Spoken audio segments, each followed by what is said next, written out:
그러므로 나의 사랑하고 사모하는 형제들, 나의 기쁨이요 멸루가린 사랑하는 자들아, 이와 같이 주 안에 서라. 바울 사도는 이제 빌립보 교회 성도들에게 편지를 마치면서 마무리하면서 이렇게 권고하고 있습니다. 주 안에 서라.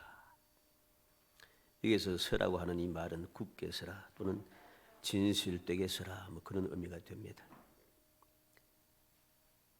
그리고 이 서라고 하는 이 말은 단순하게 서 있는다는 소리가 아니고 군대 용어지요. 군대 용어가 되어서 공격을 받으면서도 물러서지 않고 자기를 위치를 지킨다는 뜻입니다. 이러한 말씀을 보면은 오늘날 사람들이 특히나 이제 젊은이들은 너무한 거 아닌가? 그렇게 보통 이야기합니다. 너무하다. 옛날에는 좀 사람들이 옛날 사람들 좀 참기도 하고 이랬는데 요즘은 내 마음에 안 들면 참지를 않아요. 너무한 거 아니야? 그러면서죠. 그런데 결코 너무한 것이 아니다. 사실을 알아야 됩니다. 왜냐하면 말씀을 잘 보고 올바르게 알아야 합니다. 항상 신앙생활의 문제는 어디에서부터 오는가? 잘못 보고 성경을 잘못 보고 잘못 알고 잘못 이해하고 잘못 가르치는 데부터 시작이 됩니다.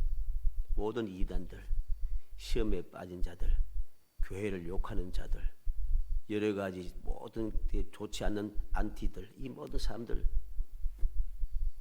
다 특징이 뭡니까? 말씀을 제대로 모른다는 거예요.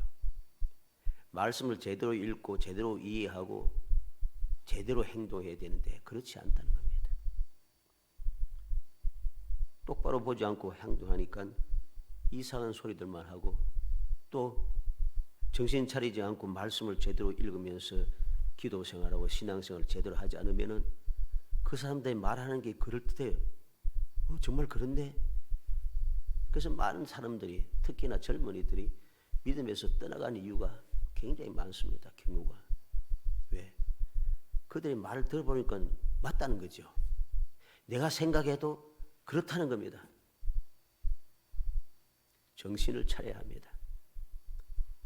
오늘 말씀은 절대로 너무한 것이 아닙니다. 왜? 오늘 말씀이 뭐라고 했습니까? 어디에 서라고 했습니까? 어디에 서라고 그랬어요? 주 안에 서라. 정신 차려야죠. 주 안에 서라. 모든 죄와 약함과 문제를 다 감당하신 예수 그리스도 안에 서라는 것입니다. 세상을 이기신 예수 그리스도 안에 서라는 것입니다. 예수 그리스도 안에서 벗어나지 말고 굳게 서 있으라는 것입니다. 가식적으로 거짓된 마음으로 서 있지 말고 진실한 마음으로 예수 그리스도 안에 서 있으라는 말씀입니다. 진실한 마음으로 예수 그리스도 안에 서 있으면 아무 문제가 없어요. 왜? 예수님은 세상을 이기신 분이고 우리의 죄를 감당하신 분이고 우리의 약함을 감당하신 분이고 우리의 문제를 다 대신 짊어지신 분입니다. 그래서 내가 주 안에 서 있을 때 나의 모든 문제, 나의 약함, 나의 죄의 문제, 이 모든 문제는 주님 안에 있음으로 말미암아서 다 해결되는 것인 거죠. 능력 없는 내가 세상을 이기신 주님 안에 서 있기만 하면 나는 승리자가 되는 것입니다.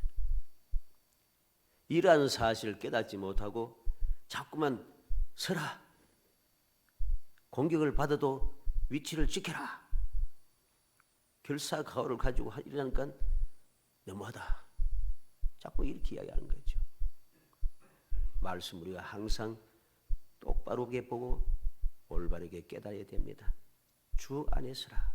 바울 사도는 이제까지 계속해서 여러 가지 문제에 대하여서 빌립보 교회 성도들에게 설명해 주고 이제 마무리하면서 어디에 서야 되는가? 그렇게 가르친 대로 살기 위해서는 내가 어떻게 해야만이 믿음대로 예수 그리스도 안에서 주님이 주시는 그 은혜 가운데 축복의 삶을 살아갈 수 있는가 하는 결론을 맺어주는 겁니다. 주 안에 서라. 예수 그리스도 안에 서 있을 때에 모든 것이 해결된다는 것이죠. 사랑받는 사람, 사랑하는 사람, 즉 사랑하는 성도들은 항상 있어야 할 곳이 있습니다. 바로 그곳 예수 그리스도 안에 있어야 합니다. 내가 세상 어느 곳에 살든지 내가 살고 있는 위치, 내가 거하고 있는 장소, 내가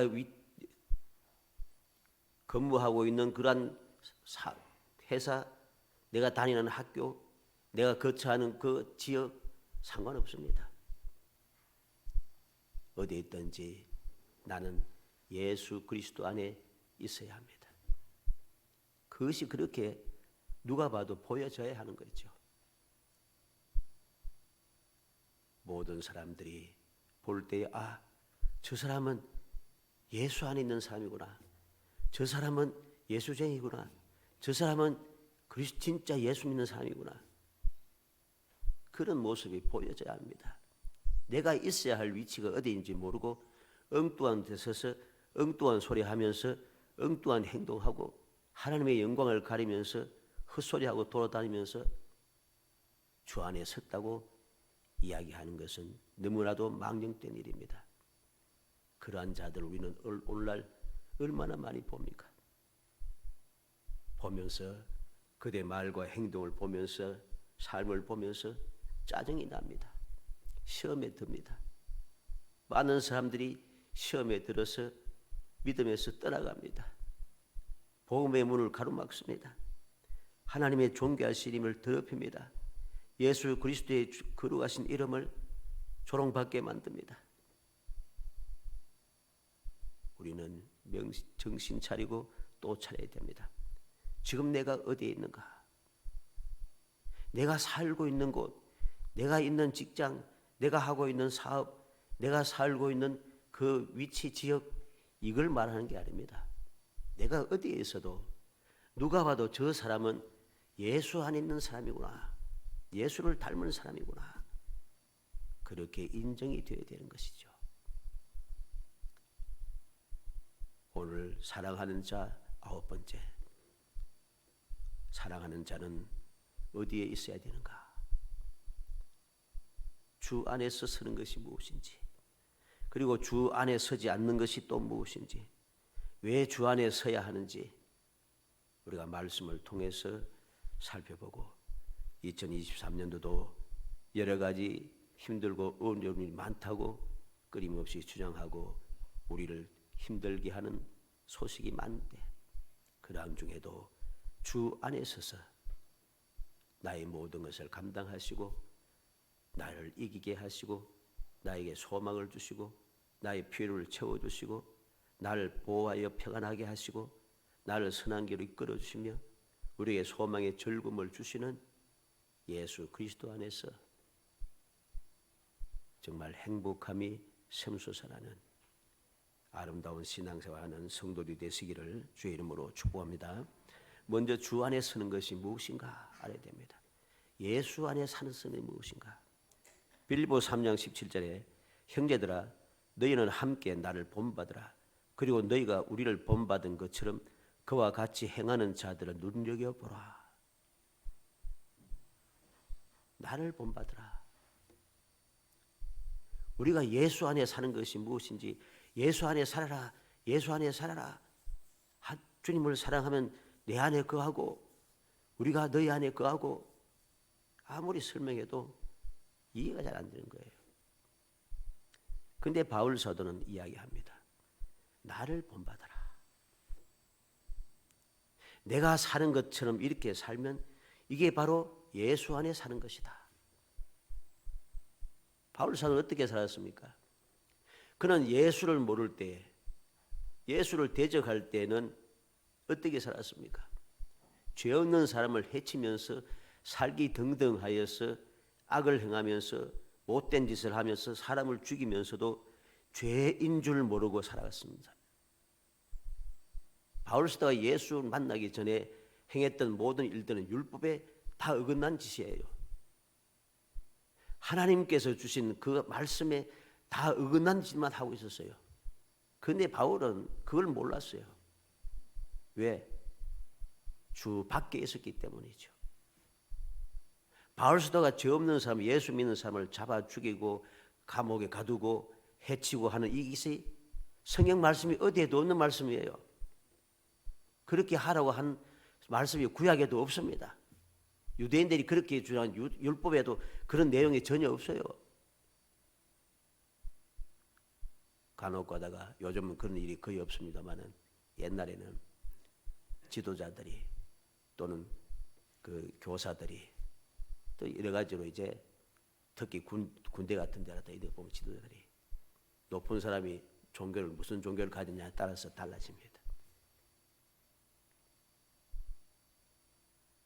막 지도자랍시고서는 강제로 교회 끌고 가고 강제로 예배 드리고 막 이러니까 이거 올바른 짓이 아닙니다. 근데 착각을 하는 거죠. 자기는 충성되게 열심히 한다고 착각을 하는 거죠. 그러한 짓들을 하는 사람이 누군 줄 아십니까? 이단들이 그래 합니다. 사이비들이 그렇게 합니다. 우상을 섬기는 자들이 그렇게 합니다. 그래서 오늘날 그런 사람 중에 특히 뛰어난 사람 누굽니까? 회교도들이죠. 한쪽에 코란 들고 한쪽에 칼 들고 믿으라 안 믿으면 죽인다 막 이런 식으로. 지금도 그 사람들 때문에 온 세계가 아시아, 아프리카, 유럽 할 것 없이 온 세계에 파고 들어가서 얼마나 많은 사람들을 해치는지 모릅니다. 이게 올바른 것이 아니란 거죠. 바울 사도가 예수를 만나기 전에 바로 그렇게 살았습니다. 근데 예수님을 다메섹 도상에서 만나고 나서부터 잘못을 깨닫고 그 삶이 완전히 바뀐 것이죠. 그때부터 그는 예수 안에 살게 되었습니다. 남을 해치는 사람이 아니라 남에게 소망을 주는 사람, 복을 받게 하는 사람, 선한 길로 이끄는 사람, 남을 해치는데 앞장서 살기 등등한 사람이 아니라 다른 사람들이 내가 해를 받을지라도 고통을 받고 끊임없는 죄 없이 내가 위험을 받고 박해를 받아도 고난을 받아도 죄 없이 매맞고 죄 없이 채찍을 당하고 죄 없이 감옥에 갇히고 그렇게 해도 주님을 본받아서 주님 안에서 주님처럼 십자가를 고이 지시고 모든 것을 감당하신 주님처럼 그렇게 그는 살았습니다. 바로 그러한 나를 본받으라고 이야기하는 것입니다. 이게 바로 주 안에 서는 것입니다. 공격을 받아도 위치를 지키는 것, 진실하게 서 있는 것, 굳게 서 있는 것. 우리가 세상을 살아가면서 신앙생활을 하다 보면은 여러 가지 억울한 일도 많고 원통한 일도 많고 서글픈 일도 많고 화가 난 일도 많고 그렇습니다. 그렇다고 해서 함께 싸우고 덤비면 필요 없는 거예요. 그거는 올바른 믿음의 자세가 아닌 것입니다. 그럴지라도 우리는 굳게 서야 됩니다. 아무리 공격받아도 내 믿음을 굳게 지켜 예수 그리스도 안에서 서 있어야 됩니다. 예수 안에 서 있지 못하면 우리는 그 핍박을 견딜 수가 없어요. 예수 그리스도 안에 진실한 마음을 가지고 서 있지 아니하면 거짓된 마음을 가지고 서 있으면 사람들 볼 때는 믿음이 좋은 것처럼 다 견디는 것처럼 폼잡다가 결정적인 순간에 피해야 됩니다. 도망갑니다. 진실하게 서 있질 못해요. 예수 안에 있을 때만이 모든 고통, 모든 핍박, 모든 괴로움을 감당해낼 수 있습니다. 핍박하는 자를 위해서 기도할 수가 있습니다. 나를 해치는 자를 위해서 끊임없이 복음을 전할 수가 있습니다. 기도할 수가 있습니다. 바울 사도가 바로 그렇게 하였죠. 예수 믿기 전에는 그렇지 못했습니다. 예수 믿고 나서부터 그는 예수 안에서 예수님을 본받아 살다 보니까 저절로 주님처럼 주님을 닮아가기 시작하는 거예요. 그리고 또 뭐라고 했습니까? 그와 같이 행하는 자들을 눈여겨보라. 주님을 본받아서 주님 안에서 사는 사람들, 바울 사도를 본받으며 살아가는 사람들, 그런 사람들이 어떻게 행하며 어떻게 살아가는지 눈여겨보라는 것입니다. 자세히 살펴라 그죠. 엉뚱한 거 보고 엉뚱한 짓 하지 말고 그들이 어떻게 행동하고 어떻게 말하며 어떻게 신앙생활을 하는지 어떻게 주 안에서 살아가고 있는지 눈여겨보고 살아가는 것입니다. 그래서 이런 말이 있지 않습니까? 내가 누구 보니까 저 사람은 마치 누구를 보는 것 같아. 그렇죠? 유명한 사람 좀 진실해 보이고 좀 능력 있어 보이고 뭐 여러 가지 모양으로 뭐 지혜로운 사람, 힘 있는 사람, 뛰어난 사람 이야기하지 않습니까? 마치 누구를 보는 사람도 하는 것 같아. 내가 내 롤 모델은 누구야? 뭐 이런 식으로 그렇죠? 내 롤 모델은 누구야? 난 저 사람처럼 되고 싶어. 마치 저 사람은 제2의 누구 같다. 뭐 이런 식으로. 이게 바로 나를 본받고 눈여겨보는 것입니다. 누가 봐도 보니까 나를 통해서 예수를 보여주는 것입니다. 나를 통하여 그리스도의 향기가 발하여지는 것입니다. 두 번째로 생각하는 것은 주 안에 서지 않는 것이 무엇인가를 알아야 됩니다. 내가 주 안에 서는 것만 생각하다 보면은 주 안에 서지 않는 것이 무엇인 줄 생각지 않고 무심히 살아가다가 나도 모르는 사이에 주 안에 서지 않는 자리에 내가 서 있게 돼요. 그래서 많은 사람들이 실족하지 않습니까? 주 안에 서지 않는 것이 무엇입니까? 빌립보 3장 18절로 19절에 내가 여러 번 너에게 말하였거니와 이제도 눈물을 흘리며 말하노니 여러 사람들이 그리스도의 십자가의 원수로 행하느니라. 그들의 마침은 멸망이요 그들의 신은 배요 그 영광은 그들의 부끄러움에 있고 땅의 일을 생각하는 자라. 주 안에 서지 않는 사람이 누구인가를 확실하게 보여주고 있습니다. 그리스도의 십자가의 원수로 행한다. 하나님을 대적한다는 것입니다. 예수 그리스도의 복음을 거역하며 대적한다는 것이죠. 우리는 발람이 처음에는 하나님의 명령에 따라서 이스라엘 백성들을 축복하였지만 어느 순간 욕심에 젖어서 하나님을 대적하여 축복하라고 한 이스라엘 백성들을 망하게 하려고 꾀를 내었습니다. 꾀를 낸 것이 무엇입니까? 이스라엘의 지도자들을 초청해서 잔치에 초청해서 어떤 잔치입니까? 우상에게 제사하고 난 다음에 하는 잔치. 우상에게 제사하고 난 다음에 하는 잔치는 음란하고 우상의 제물을 먹는 그 잔치입니다. 그런데 거기에 초청받아간 이스라엘 지도자들이 얼마나 악을 행하였습니까? 그래서 하나님께서 진노하셔서 많은 사람이 죽임을 당한 것을 보게 됩니다. 우리는 아간을 봅니다.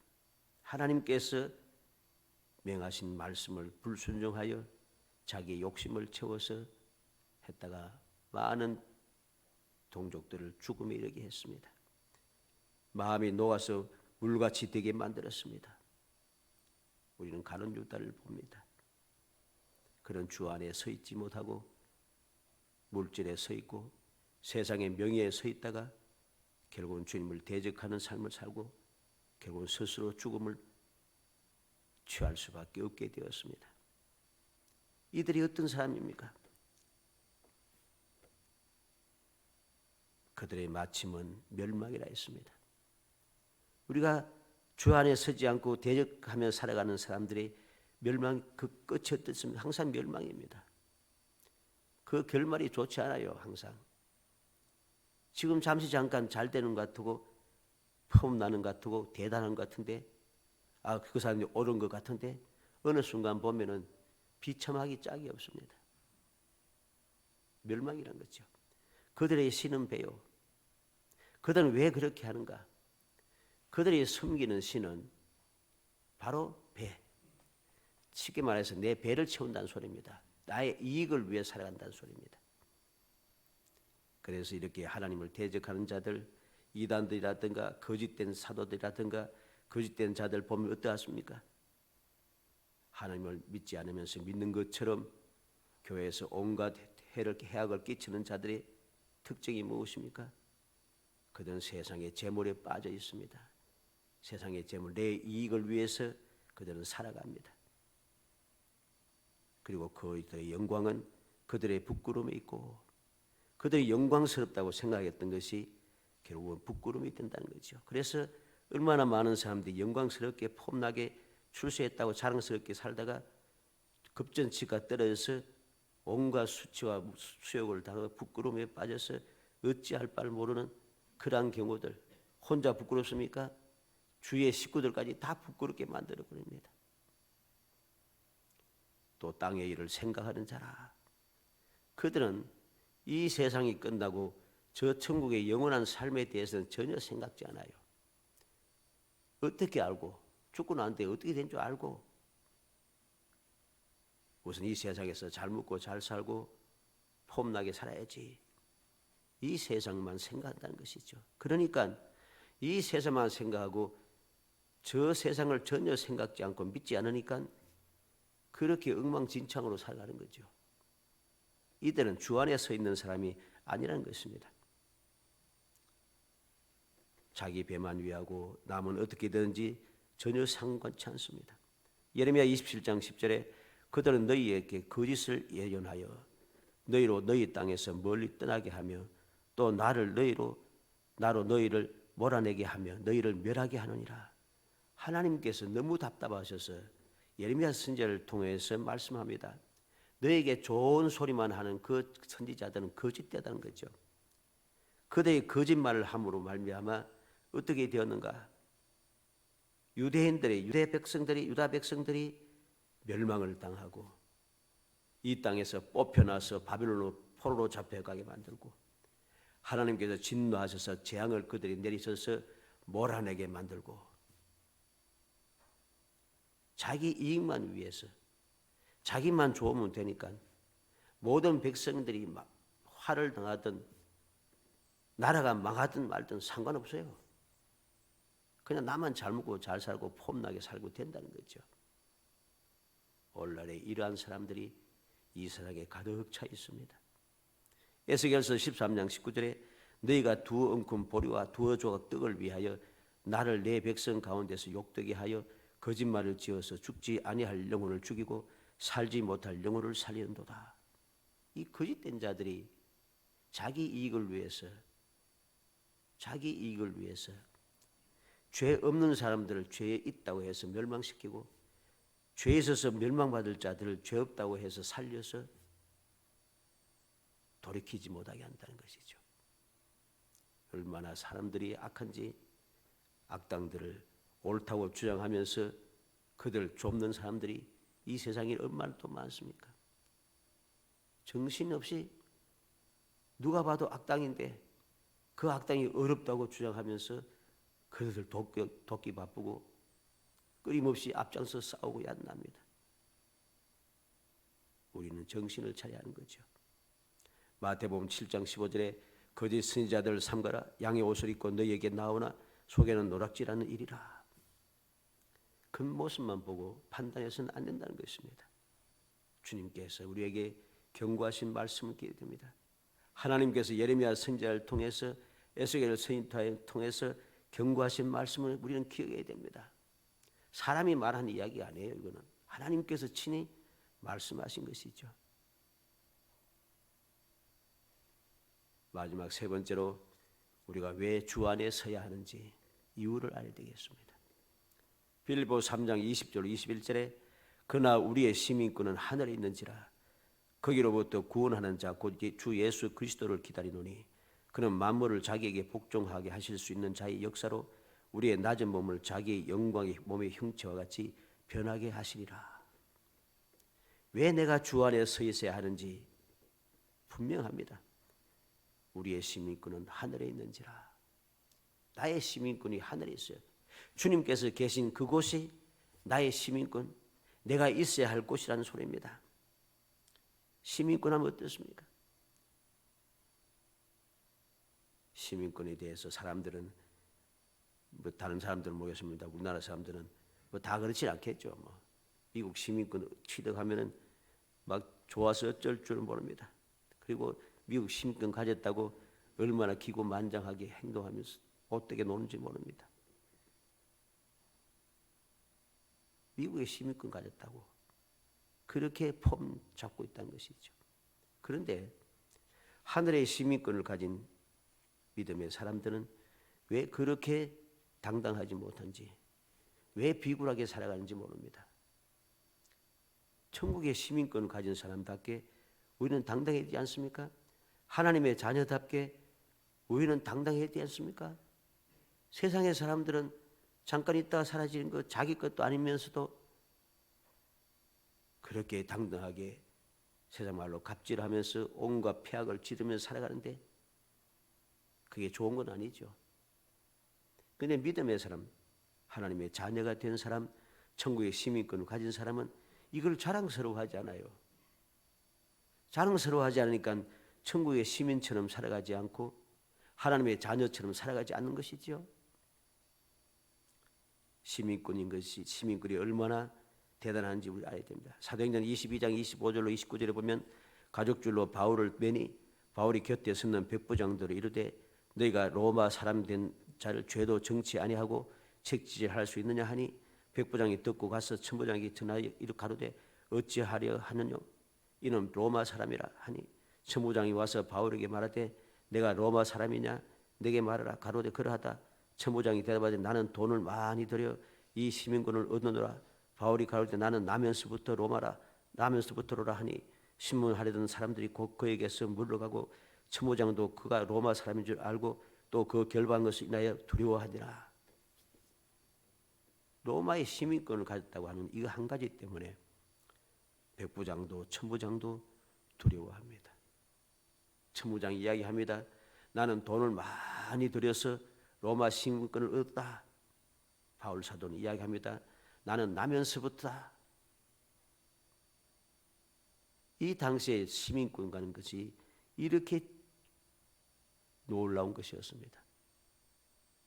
그런데 우리는 하늘의 천국의 시민권을 가진 우리가 그러한 당당함이 없다면 우리의 믿음은 잘못된 것입니다. 내가 주 안에 서 있지 않으니까 천국의 시민권이 얼마나 중요한지 얼마나 대단한지 깨닫지 못하는 것이죠. 담대해지지 못하는 것입니다. 우리는 나면서부터 예수 그리스도의 구속의 은총으로 거듭나 새 사람이 되어서부터 그러나 새로 태어나면서부터 우리는 하늘의 시민권을 가지고 하나님의 자녀의 권세를 가진 사람입니다. 우리는 어떤 사람이 되어야 되겠습니까? 에베소서 2장 19절에 그러므로 이제부터 너희가 외인도 아니요 손도 아니요 오직 성도들과 동일한 시민이요 하나님의 권속이라. 성도들과 동일한 시민이고 하나님의 권속이 되었다고 합니다. 요한복음 1장 12절 말씀대로 영접하는 자 곧 그 이름을 믿는 자들이 하나님의 자녀 때는 권세를 주었다고 말씀했습니다. 고린도후서 6장 18절에 너희에게 아버지가 되고 너희는 내게 자녀가 되리라 전능하신 주의 말씀이니라 하셨느니라. 우리가 어떠한 존재인가를 다시 한번 명심해야 되겠습니다. 주 안에 서야 할 이유, 우리의 시민권이 바로 그곳에 있기 때문입니다. 주 안에 서 있을 때에 우리가 천국의 시민권, 하나님의 자녀의 권세를 가질 수 있기 때문인 것이죠. 또 무엇 때문입니까? 21절 하반절에 우리의 낮은 몸을 자기 영광의 몸의 형체와 같이 변하게 하시리라. 우리가 주님과 같이 변화될 수 있다는 것입니다. 영광의 존재로 변화될 수 있다는 것입니다. 이게 바로 주 안에 서 있는 사람들의 특권이라는 것이죠. 주 안에 서 있는 자들 특권, 하나님의 백성들의 특권이 뭔지 아십니까? 출애굽기 8장 22절에 보면 그날에 나는 내 백성이 거주하는 고센 땅을 구별하여 그곳에는 파리가 없게 하리니 이로 말미암아 이 땅에서 내가 여호와인 줄 내가 알게 될 것이라. 출애굽기 9장 4절 6절에는 여호와가 이스라엘 가축과 애국 가축을 구별하리니 이스라엘 자손에게 속한 것은 하나도 죽지 아니하리라 하셨다 하라 하시고 여호와께서 기한을 정하여 이르시되 여호와가 내일 이 땅에서 이 일을 행하리라 하시더니 이튿날에 여호와께서 이 일을 행하시니 애굽의 모든 가축은 죽었으나 이스라엘 자손의 가축은 하나도 죽지 아니한지라. 하나님께 속한 자와 속하지 않은 자의 구별이 너무나도 분명합니다. 너무나도 분명합니다. 사랑하는 성도 여러분, 우리는 어찌하든지 무조건 하고 결사각오를 가지고 주 안에 서기 위해서 힘쓰는 사람이 되어야 됩니다. 어떤 일이 생겨도 굳게 서야 됩니다. 세상 주위의 사람들이 뭐라고 말해도 진실한 믿음을 가지고 주 안에 서야 합니다. 모든 사람들이 다 일어나서 나를 대적해도 그래도 주 안에 서 있어야 합니다. 왜? 그래야만이 오늘 말씀대로 천국의 시민권을 가질 수가 있고 주님께서 변화시켜 주시는 그 영광의 몸으로 우리가 변화되는 존귀한 사람이 될 수 있기 때문입니다. 주님께서 우리를 변화시킨다는 것이 무엇인지 우리는 말씀을 통해서 잠깐 엿볼 수가 있습니다. 누가복음 24장 31절에 저희 눈이 밝아져 그인 줄 알아보더니 예수는 저에게 보이지 아니하시는지라. 엠마오를 향하여 가던 제자들이 두 제자가 예수님과 동행하면서도 예수님인 줄 몰랐어요. 그런데 떡을 떼면서 그 눈이 밝아져 예수님을 알아보게 되었습니다. 알아봤는데 예수님이 안 보여요. 무슨 말입니까? 사라졌다는 소리죠. 눈앞에서 갑자기. 부활하신 주님의 영광의 몸으로 변화하신 주님은 바로 그렇게 금방 눈앞에서 사라질 수 있는 분입니다. 누가복음 24장 36절에 이 말을 할 때 예수께서 친히 그 가운데 서서 가라사대 너에게 평강이 있을지어다. 두려워서 다락방에 올라가서 두려워서 문을 안으로 끄고 잠그고 두려워 떨고 있는 제자들에게 부활하신 주님께서 갑자기 나타나신 거죠. 평강이 있을지어다. 요한복음 20장 26절에 8일을 지나서 제자들이 다시 집 안에 있을 때 도마도 함께 있고 문들이 닫혔는데 예수께서 오사 가운데에 서서 가라사대 너에게 평강이 있을지어다. 영광의 몸으로 변화하신 주님은 가로막을 수 있는 것에 시공간을 초월한다는 소리입니다. 갈라디아 5장 1절에 그리스도께서 우리를 자유롭게 하리고 자유를 주셨으니 그러므로 굳건하게 서서 다시는 종의 멍에를 매지 말라. 이러한 존귀하신 하나님께서 주님께서 우리를 자유롭게 하기 위해서 자유를 주었습니다. 승리자가 되게 하고 자유의 사람이 되게 했습니다. 그러면은 다시는 종의 멍에를 매는 종이 되어서는 안 된다는 것이죠. 에베소서 6장 10절에 끝으로 너희가 주 안에서와 그 힘의 능력으로 강건해지고 우리가 주 안에 있을 때 주님의 능력으로 강건해지게 됩니다.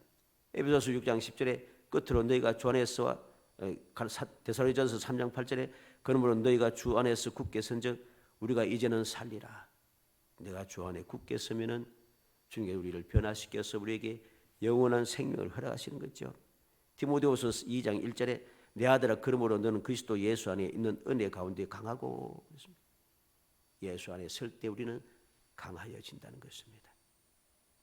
내가 아무리 약해도 어리석어도 부족해도 상관없습니다. 요한계시록 3장 8절에 볼지어다 내가 내 앞에 열린 문을 두었으리 능히 닫을 사람이 없으리라. 내가 내 행위를 아노니 내가 작은 능력을 가지고서도 내 말을 지키며 내 이름을 배반하지 아니하였도다.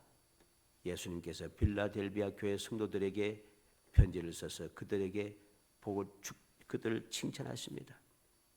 작은 능력을 가지고서도 내 말을 지키며 내 이름을 배반하지 아니했다.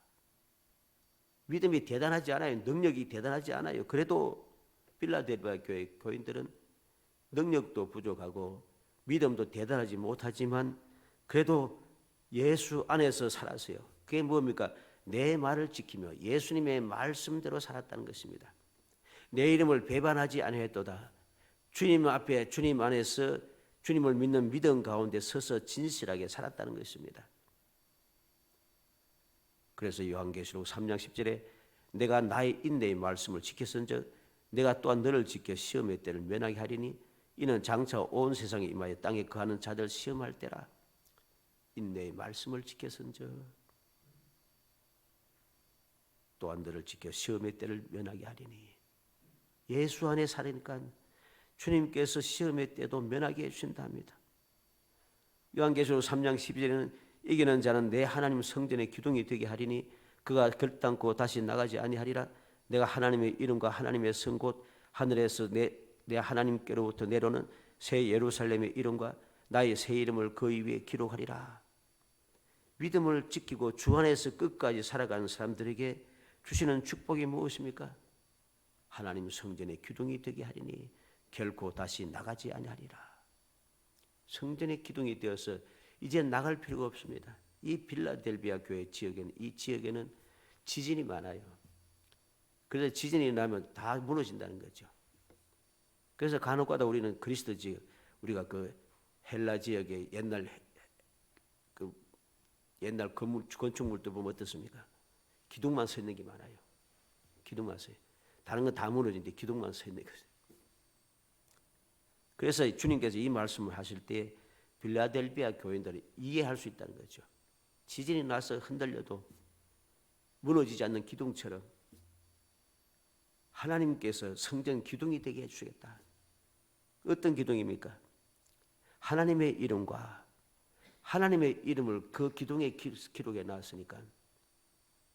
그리고 새 예루살렘 이름, 새 예루살렘의 이름이란 것은 시민권을 의미하는 것입니다. 예루살렘 거민이라, 로마 시민이란 것이 나의 새 이름을 그 위에 기록하리라. 하나님의 이름을 기록하고 새 예루살렘의 이름을 기록하고 예수 그리스도의 새 이름을 기록해 주겠다는 것입니다. 하나님께 속한 자요, 예루살렘 시민이 신권을 가진 사람이요, 예수 그리스도께 속한 사람이라는 거죠. 그러니 어떤 문제가 생겨도 아무도 나를 해칠 수 없다는 것이죠. 절대 안전하고 절대 복된 것을 약속해 주는 말씀입니다. 사랑하는 성도 여러분, 우리는 이 시간 다시 한번 마음에 새기겠습니다. 주 안에 서는 것이 무엇인지, 왜 내가 주 안에 서 있어야 하는지 다시 한번 마음에 새기고 또 새겨서 누가 봐도 내가 주 안에 서 있는 사람, 무엇보다 주님께서 인정하시는 사람, 네가 내 말을 지키고 내 이름도 지키고 내 마음속에 날 주님을 믿고 이제까지 살아왔다는 것 인정하시는 주님의 그 놀라운 은총의 말씀을 듣고 위로의 말씀을 들으면서 주님이 약속하신 그 존귀한 이름을 항상 간직하여 내가 어디에 있든지 어떤 모습으로 어떻게 살아가든지 상관없이 바로 주님께 속한 자라고 인정을 받아서 아무도 해치지 못하는, 아무도 나를 부끄럽게 하거나 나를 망하게 하지 못하는 절대 안전하고 그리고 평안하고 절대 강하고 그리고 영원히 행복한 복된 성도이 되시기를 주의 이름으로 축복합니다. 은혜 감사합니다. 사랑하여 주셔서 택하여 주시고 택한 저희들로 하여금 주 안에 서는 것이 얼마나 복된 것인가를 다시 한번 깨닫게 하심을 감사합니다. 믿음을 주옵소서, 지혜를 주옵소서, 확신을 주시기를 원합니다. 그래서 항상 주 안에서 살아가게 하시기를 원합니다. 주 안에서 살아가서 결국 세상에 휩쓸리지 않게 하시고 주의 사람들의 소리에 귀 기울이지 않게 하시고 사람을 두려워하지 않게 하시며 세상의 여러 가지 난리와 소문을 들으면서 겁내지 말게 하시고 나와 함께 하신 주님, 세상을 이기신 주님께서 함께 하심을 굳게 믿으며 당당하게 주의 평안을 누리며 행복한 신앙생활 할 수 있도록 은총을 베풀어 주옵소서. 예수님의 이름으로 기도합니다. 아멘. 216장 찬송하시옵소서.